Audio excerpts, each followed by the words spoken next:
Segundo livro dos Reis, capítulo 1. Depois da morte de Acabe, Moabe rebelou-se contra Israel. Certo dia, Acasias caiu da sacada do seu quarto no palácio de Samaria e ficou muito ferido. Então enviou mensageiros para consultar Baal-Zebube, deus de Ecrom, para saber se ele se recuperaria. Mas o anjo do Senhor disse ao tesbita Elias: vá encontrar-se com os mensageiros do rei de Samaria e pergunte a eles: acaso não há Deus em Israel? Por que vocês vão consultar Baal-Zebube, deus de Ecrom? Por isso, assim diz o Senhor: você não se levantará mais dessa cama e certamente morrerá. E Elias foi embora. Quando os mensageiros voltaram ao rei, ele lhes perguntou: por que vocês voltaram? Eles responderam: um homem veio ao nosso encontro e nos disse: voltem ao rei que os enviou e digam-lhe: assim diz o Senhor: acaso não há Deus em Israel? Por que você mandou consultar Baal-Zebube, deus de Ecrom? Por isso você não se levantará mais dessa cama e certamente morrerá. O rei lhes perguntou: como era o homem que os encontrou e lhes disse isso? Eles responderam: ele vestia roupas de pelos e usava um cinto de couro.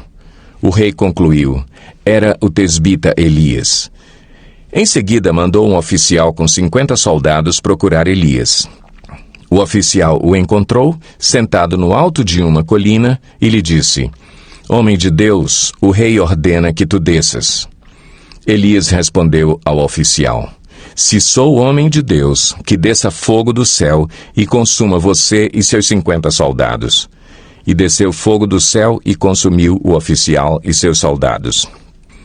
Depois disso, o rei enviou outro oficial com mais 50 soldados. E ele disse a Elias: homem de Deus, o rei ordena que tu desças imediatamente.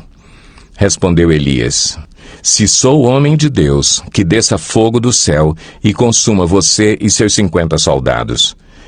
De novo, fogo de Deus desceu do céu e consumiu o oficial e seus soldados. Então o rei enviou um terceiro oficial com outros 50 soldados. O oficial subiu o monte, caiu de joelhos diante de Elias e implorou: homem de Deus, tem consideração por minha vida e pela vida destes 50 soldados, teus servos. Sei que desceu fogo do céu e consumiu os 2 primeiros oficiais com todos os seus soldados. Mas agora tem consideração por minha vida. O anjo do Senhor disse a Elias: acompanhe-o, não tenha medo dele. Então Elias se levantou, desceu com ele e foi falar com o rei. Ao chegar, disse ao rei: assim diz o Senhor: acaso não há Deus em Israel? Por que você mandou consultar Baal-Zebube, deus de Ecrom? Por isso você não se levantará mais dessa cama e certamente morrerá. E Acasias morreu conforme a palavra do Senhor anunciada por Elias. Como não tinha filhos, Jorão foi o seu sucessor no 2º ano do reinado de Jeorão, rei de Judá, filho de Josafá. Os demais acontecimentos do reinado de Acasias e suas realizações estão escritos nos registros históricos dos reis de Israel. Capítulo 2. Quando o Senhor levou Elias aos céus num redemoinho, aconteceu o seguinte: Elias e Eliseu saíram de Gilgal, e no caminho disse-lhe Elias: fique aqui, pois o Senhor me enviou a Betel. Eliseu, porém, disse: juro pelo nome do Senhor e por tua vida que não te deixarei ir só. Então foram a Betel. Em Betel, os discípulos dos profetas foram falar com Eliseu e perguntaram: você sabe que hoje o Senhor vai levar para os céus o seu mestre, separando-o de você? Respondeu Eliseu: sim, eu sei, mas não falem nisso. Então Elias lhe disse: fique aqui, Eliseu, pois o Senhor me enviou a Jericó. Ele respondeu: juro pelo nome do Senhor e por tua vida, que não te deixarei ir só. Desceram então a Jericó. Em Jericó, os discípulos dos profetas foram falar com Eliseu e lhe perguntaram: você sabe que hoje o Senhor vai levar para os céus o seu mestre, separando-o de você? Respondeu Eliseu: sim, eu sei, mas não falem nisso. Em seguida, Elias lhe disse: Fique aqui, pois o Senhor me enviou ao rio Jordão. Ele respondeu: Juro pelo nome do Senhor e por tua vida que não te deixarei ir só. Então partiram juntos. 50 discípulos dos profetas os acompanharam e ficaram olhando à distância quando Elias e Eliseu pararam à margem do Jordão. Então Elias tirou o manto, enrolou-o e com ele bateu nas águas. As águas se dividiram e os dois atravessaram em chão seco. Depois de atravessar, Elias disse a Eliseu: O que posso fazer em seu favor antes que eu seja levado para longe de você? Respondeu Eliseu: Faze de mim o principal herdeiro de teu espírito profético. Disse Elias: Seu pedido é difícil, mas se você me vir quando eu for separado de você, terá o que pediu. Do contrário, não será atendido. De repente, enquanto caminhavam e conversavam, apareceu um carro de fogo e puxado por cavalos de fogo que os separou, e Elias foi levado aos céus num redemoinho. Quando viu isso, Eliseu gritou: Meu pai, tu eras como os carros de guerra e os cavaleiros de Israel. E quando já não podia mais vê-lo, Eliseu pegou as próprias vestes e as rasgou ao meio. Depois pegou o manto de Elias que tinha caído e voltou para a margem do Jordão. Então bateu nas águas do rio com o manto e perguntou: Onde está agora o Senhor, o Deus de Elias? Tendo batido nas águas, elas se dividiram e ele atravessou. Quando os discípulos dos profetas vindos de Jericó viram isso, disseram: O espírito profético de Elias repousa sobre Eliseu. Então foram ao seu encontro, prostraram-se diante dele e disseram: Olha, nós, teus servos, temos 50 homens fortes. Deixa-os sair à procura do teu mestre. Talvez o Espírito do Senhor o tenha levado e deixado em algum monte ou em algum vale. Respondeu Eliseu: Não mandem ninguém. Mas eles insistiram, até que, constrangido, consentiu: Podem mandar os homens. E mandaram 50 homens que procuraram Elias por 3 dias, mas não o encontraram. Quando voltaram a Eliseu, que tinha ficado em Jericó, ele lhes falou: Não lhes disse que não fossem? Alguns homens da cidade foram dizer a Eliseu: Como podes ver, esta cidade está bem localizada, mas a água não é boa e a terra é improdutiva. E disse ele: Ponham sal numa tigela nova e tragam-na para mim. Quando a levaram, ele foi à nascente, jogou o sal ali e disse: Assim diz o Senhor: Purifiquei esta água. Não causará mais mortes, nem deixará a terra improdutiva. E até hoje a água permanece pura, conforme a palavra de Eliseu. De Jericó, Eliseu foi para Betel. No caminho, alguns meninos que vinham da cidade começaram a caçoar dele, gritando: Suma daqui, careca! Voltando-se, olhou para eles e os amaldiçoou em nome do Senhor. Então, 2 ursas saíram do bosque e despedaçaram 42 meninos. De Betel, prosseguiu até o Monte Carmelo e dali voltou a Samaria. Capítulo 3. Jorão, filho de Acabe, tornou-se rei de Israel em Samaria no 18º ano de Josafá, rei de Judá, e reinou 12 anos. Fez o que o Senhor reprova, mas não como seu pai e sua mãe, pois derrubou a coluna sagrada de Baal que seu pai havia feito. No entanto, persistiu nos pecados que Jeroboão, filho de Nebate, levara Israel a cometer, e deles não se afastou. Ora, Messa, rei de Moabe, tinha muitos rebanhos e pagava como tributo ao rei de Israel 100.000 cordeiros e a lã de 100.000 carneiros. Mas, depois que Acabe morreu, o rei de Moabe rebelou-se contra o rei de Israel. Então, naquela ocasião, o rei Jorão partiu de Samaria e mobilizou todo o Israel. Também enviou esta mensagem a Josafá, rei de Judá: O rei de Moabe rebelou-se contra mim. Irás acompanhar-me na luta contra Moabe? Ele respondeu, sim, eu irei. Serei teu aliado, os meus soldados e os meus cavalos e os teus serão um só exército. E perguntou, por qual caminho atacaremos? Respondeu Jorão, pelo deserto de Edom. Então o rei de Israel partiu com os reis de Judá e de Edom. Depois de uma marcha de 7 dias, já havia acabado a água para os homens e para os animais. Exclamou então o rei de Israel, e agora, será que o Senhor ajuntou a nós, os 3 reis, para nos entregar nas mãos de Moabe? Mas Josafá perguntou, será que não há aqui profeta do Senhor, para que possamos consultar o Senhor por meio dele? Um conselheiro do rei de Israel respondeu, Eliseu, filho de Safate, está aqui. Ele era auxiliar de Elias. Josafá prosseguiu, a palavra do Senhor está com ele. Então o rei de Israel, Josafá e o rei de Edom foram falar com ele. Eliseu disse ao rei de Israel, nada tenho que ver com você. Vá consultar os profetas de seu pai e de sua mãe. Mas o rei de Israel insistiu, não, pois foi o Senhor que nos ajuntou, 3 reis, para entregar-nos nas mãos de Moabe. Então Eliseu disse, juro pelo nome do Senhor dos Exércitos a quem sirvo, que se não fosse por respeito a Josafá, rei de Judá, eu não olharia para você nem mesmo lhe daria atenção. Mas agora tragam-me um arpista. Enquanto o arpista estava tocando, o poder do Senhor veio sobre Eliseu e ele disse, assim diz o Senhor, cavem muitas cisternas neste vale, pois assim diz o Senhor, vocês não verão vento nem chuva, contudo, este vale ficará cheio de água, e vocês, seus rebanhos e seus outros animais beberão. Mas para o Senhor isso ainda é pouco. Ele também lhes entregará Moabe nas suas mãos.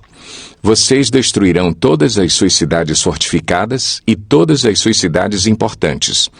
Derrubarão toda árvore frutífera, taparão todas as fontes e encherão de pedras todas as terras de cultivo. No dia seguinte, na hora do sacrifício da manhã, a água veio descendo da direção de Edom e alagou a região. Quando os moabitas ficaram sabendo que os reis tinham vindo para atacá-los, todos os que eram capazes de empunhar armas, do mais jovem ao mais velho, foram convocados e posicionaram-se na fronteira. Ao se levantarem na manhã seguinte, o sol refletia na água. Para os moabitas que estavam defronte dela, a água era vermelha como sangue. Então gritaram, é sangue! Os reis lutaram entre si e se mataram. Agora, ao saque, Moabe! Quando, porém, os moabitas chegaram ao acampamento de Israel, os israelitas os atacaram e os puseram em fuga. Entraram no território de Moabe e o arrasaram. Destruíram as cidades e, quando passavam por um campo cultivável, cada homem atirava uma pedra até que ficasse coberto. Taparam todas as fontes e derrubaram toda a árvore frutífera. Só que Arezete ficou com as pedras no lugar. Mas homens armados de atiradeiras a cercaram e também a atacaram. Quando o rei de Moabe viu que estava perdendo a batalha, reuniu 700 homens armados de espadas para forçar a passagem para alcançar o rei de Edom, mas fracassou. Então pegou seu filho mais velho, que devia sucedê-lo como rei, e o sacrificou sobre o muro da cidade. Isso trouxe grande ira contra Israel, de modo que eles se retiraram e voltaram para a sua própria terra. Capítulo 4. Certo dia, a mulher de um dos discípulos dos profetas foi falar a Eliseu. Teu servo, meu marido, morreu, e tu sabes que ele temia o Senhor. Mas agora veio um credor que está querendo levar meus 2 filhos como escravos. Eliseu perguntou-lhe, como posso ajudá-la? Diga-me, o que você tem em casa? E ela respondeu, tua serva não tem nada além de uma vasilha de azeite. Então disse Eliseu, vá pedir emprestadas vasilhas a todos os vizinhos, mas peça muitas. Depois, entre em casa com seus filhos e feche a porta. Derrame daquele azeite em cada vasilha e vá separando as que você for enchendo. Depois disso, ela foi embora. Fechou-se em casa com seus filhos e começou a encher as vasilhas que eles lhe traziam. Quando todas as vasilhas estavam cheias, ela disse a um dos filhos: "Traga-me mais uma." Mas ele respondeu: "Já acabaram." Então o azeite parou de correr. Ela foi e contou tudo ao homem de Deus, que lhe disse: "Vá, venda o azeite e pague suas dívidas, e você e seus filhos ainda poderão viver do que sobrar."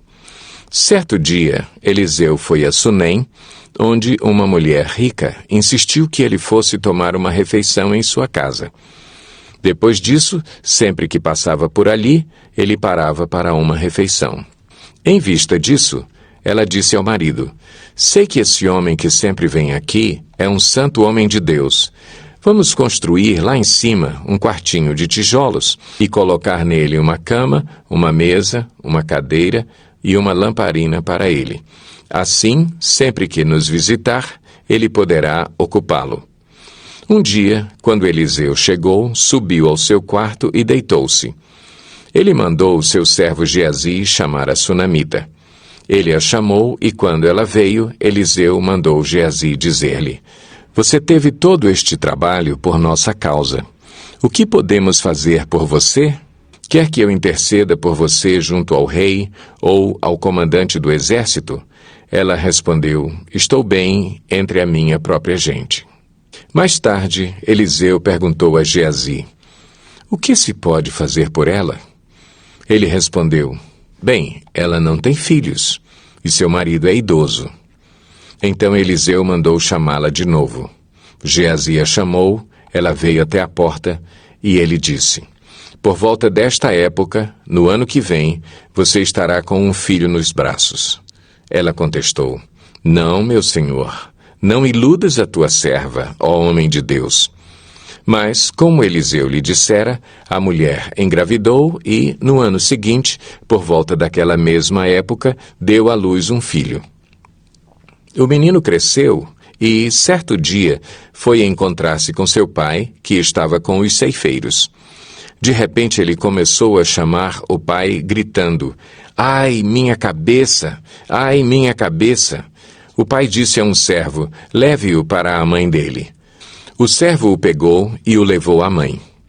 O menino ficou no colo dela até o meio-dia e morreu.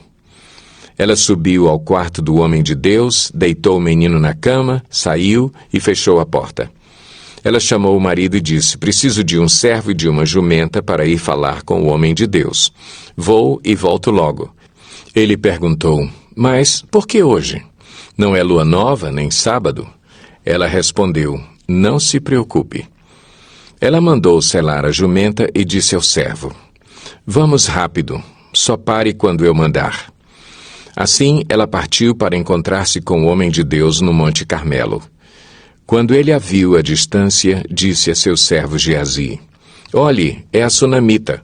Corra ao seu encontro e pergunte a ela: está tudo bem com você? Tudo bem com seu marido? E com seu filho?" Ela respondeu a Geazi: "Está tudo bem." Ao encontrar o homem de Deus no monte, ela se abraçou aos seus pés. Geazi veio para afastá-la, mas o homem de Deus lhe disse: "Deixe-a em paz. Ela está muito angustiada, mas o Senhor nada me revelou e escondeu de mim a razão de sua angústia." E disse a mulher: "Acaso eu te pedi um filho, meu senhor? Não te disse para não me dar falsas esperanças?" Então Eliseu disse a Geazi: "Ponha a capa por dentro do cinto, pegue o meu cajado e corra. Se você encontrar alguém, não o cumprimente, e, se alguém o cumprimentar, não responda. Quando lá chegar, ponha o meu cajado sobre o rosto do menino." Mas a mãe do menino disse: "Juro pelo nome do Senhor e por tua vida que, se ficares, não irei." Então ele foi com ela. Geazi chegou primeiro e pôs o cajado sobre o rosto do menino, mas ele não falou nem reagiu.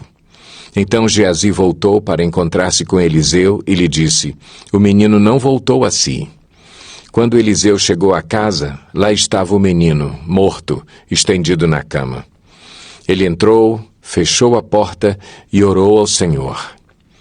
Depois deitou-se sobre o menino, boca a boca, olhos com olhos, mãos com mãos.